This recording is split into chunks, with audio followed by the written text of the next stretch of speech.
It's time for the Daily Debrief. I'm Kevin Cirilli. We begin with the Weekly Rewind. Shutdown averted. For now, President Biden signed a temporary continuing resolution that'll keep most of the government funded through mid-January and the rest through early February. And newly elected Republican House Speaker Mike Johnson was able to wrangle enough Republicans to get on board, but the honeymoon might be over. Already, conservative members of the Freedom Caucus say that they're not budging on border funding next year. The White House says President Biden had a good talk with China's Xi Jinping, but he still thinks that Xi's a dictator. Well, look, he is. I mean, he's a dictator in the sense that he is a guy who runs a country that is a communist country that's based on a form of government totally different than ours.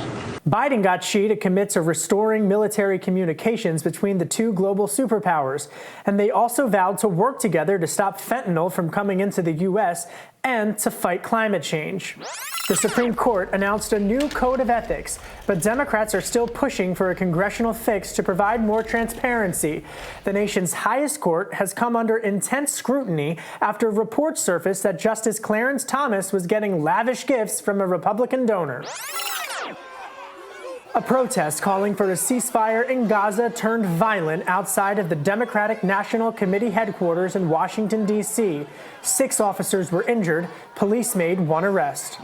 An ethics panel investigation came down hard on New York Congressman George Santos. The findings were so bad that Santos says he will not seek re-election.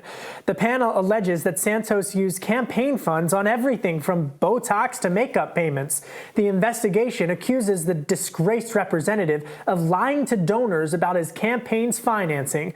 The Justice Department indicted him earlier this year. And then there was this. If you want to run your mouth, we can be 2 consenting adults. We can finish it here.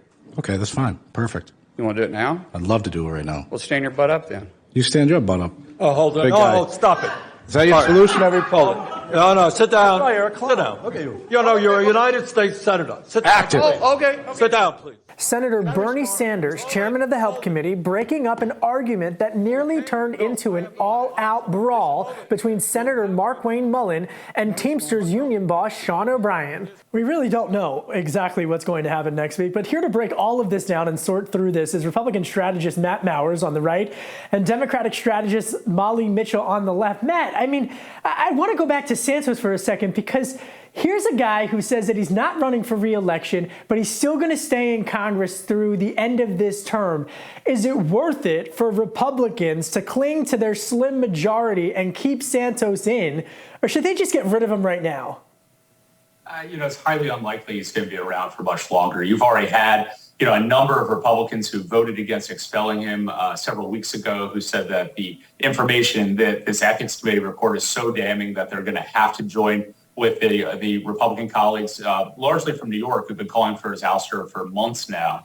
That report had everything in it. I mean, between that and the Bob Menendez indictment, we're looking at like cartoon villainism here between gold bars and Botox injections. But it's one of those, it's something you couldn't even script. It'd probably be cut from the Netflix script if you ever try to put it in because it seems so ham-handed and unrealistic. Not as good as The Crown, Molly. Not as good as The Crown. The count coming through. It's, I think the days for George Santos in Congress are limited. It is telling that he's going to be the first member of Congress to ever be expelled prior to a conviction, though, or without actually participating in a Confederate revolution against the government. And so that is really telling that they're relying purely on the ethics committee report and not on actual conviction. The interesting thing, and I'll close on this point, is how does this impact the actual criminal proceedings that are moving forward? And how does this limit his ability to get a plea deal? Often elected officials use resigning from office as part of the plea agreement. If he's expelled, he loses that leverage. Yeah, good point. Molly. Interesting. This is probably the only thing Matt and I agree on, but it is crazy. It's like an episode of Selling Sunset. You have the OnlyFans, the trips to Vegas, the Botox. And I think it takes a lot in a post-Trump era to shock the American public when it comes to corruption. It's emblematic of the chaos, I think, that is the Republican-led House by a slim majority. But it is shocking. It was crazy to see what he was spending money on. And it's a real slap in the face to American families who are struggling to be, seeing Hermes and Ferragamo being spent on from campaign finance. But Molly, I mean, I want to come back to this because we've talking about these episodes in Congress this week. McCarthy's throwing an elbow. Decorum in Congress just seems absolutely horrible. Why? I think they all really need a break, I guess, like before the holidays. I think the American people are lucky that they're going to get a little bit of a break before the next government shutdown. But I think it's when we have so much extremism in our politics, right? I mean, a lot of that stems from gerrymandering and the most extreme on either side winning elections and being sent to Congress. And then you're left with folks feeling very strongly and not behaving like adults. I do think that is one reason where Joe Biden really shines here. I mean, I know there's feedback about his age and other things, but he can really have that sense of decorum and civility, and that I think is a lot of the reason people like him. Well, let's talk about that because Senator Joe Manchin, I want to get your reaction to this, Matt, because Senator Joe Manchin, a centrist Democrat from West Virginia, refuses to say whether or not he's going to rule out a 2024 presidential run to challenge President Biden and whomever the Republican nominee is. Take a listen.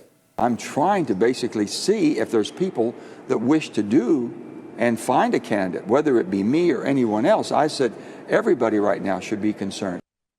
Matt, earlier this summer, I asked him in New Hampshire, I believe you were there, the same exact question, and he said that he's still looking at this, looking at groups like No Labels and whether or not to do this. For Matt first and then Molly, should he do this? Should there be an alternative candidate in 2024? I mean, look, you look at national polling of the general electorate, and there's a sizable percentage of the American public that wants another option. I mean, if you're to believe polling right now, and I think it's still a little early and premature in the Republican primary process in particular to say that Donald Trump is definitely going to be the nominee. It's highly likely based on today's polling, but yeah, there's a lot of X factors, including potential turnout of independents in New Hampshire, as well as a few other things. But let's say it is a Biden-Trump matchup. So many Americans are looking for a third option that whether it's Joe Manchin or Larry Hogan or some other folks who are throwing their names out there to possibly be on the No Labels ticket, they'd actually be speaking for a number of Americans out there, millions of Americans. Now, the question is, where does that lead us November of next year? I think based on anyone's realistic assessment of the political environment, it's more likely than not that even if they successfully win a few states, it's just going to throw the entire presidential election to the House, where they don't actually just vote based upon the majority, but they vote as states individually amongst themselves, and states are then tabulated for the presidential outcome, which means you're probably going to have a Republican in the White House again. I think if you're Joe Manchin, you're hearing millions of Americans say, "Run, Joe, run," and then you've got a bunch of other folks supporting the other Joe saying, "Stay home." So quickly. We'll see. I really don't think that this is about Joe Manchin running for president, though. I think this is about Joe Manchin looking for his next chapter. I just cannot see Joe Manchin, a man who's been a huge, huge influence in Democratic politics, a huge player in the Senate, wanting his name mentioned in the same sentence as Jill Stein, as Robert F. Kennedy Jr., and polling at like 2 or 3%. I just can't see that happening. I'm going to be shocked if he actually launches a full bid, but I'd be really surprised if he duked it out long enough where he was the third party nominee anyway, because to Matt's point, it's giving it to Trump. And I don't think Joe Manchin wants that either. All right, we're going to have to leave it there. Molly Mitchell, Matt Mowers, thank you so much for coming on The Hill's Daily Debrief. TikTok is taking more heat. The China-based company is facing criticism for spreading a letter from Osama bin Laden, the terrorist who orchestrated the 9/11 terrorist attacks against the U.S. And lawmakers are ticked off. GOP Senator Marco Rubio and Republican Congressman Mike Gallagher renewing their calls for a ban. Government workers in the U.S. are already not allowed to have TikTok on their phones. And more than a dozen countries worldwide have enacted restrictions or outright blocked the social media platform. And be sure to tune in for the final GOP debate of the year on America's fastest growing cable news network, News Nation. SiriusXM's Megyn Kelly, News Nation's Elizabeth Vargas, and the Washington Free Beacon's Eliana Johnson. They're set to moderate the primetime event live from the University of Alabama as the candidates make their case to America on the only network for all America. The News Nation Republican primary debate, live December 6th at 8 Eastern, 7 Central. And that's it for today's Daily Debrief. I'm Kevin Cirilli. Be sure to like, share, and subscribe to our YouTube page, The Hill, so you never miss any content. I'll see you right back here soon at the crossroads of politics and policy.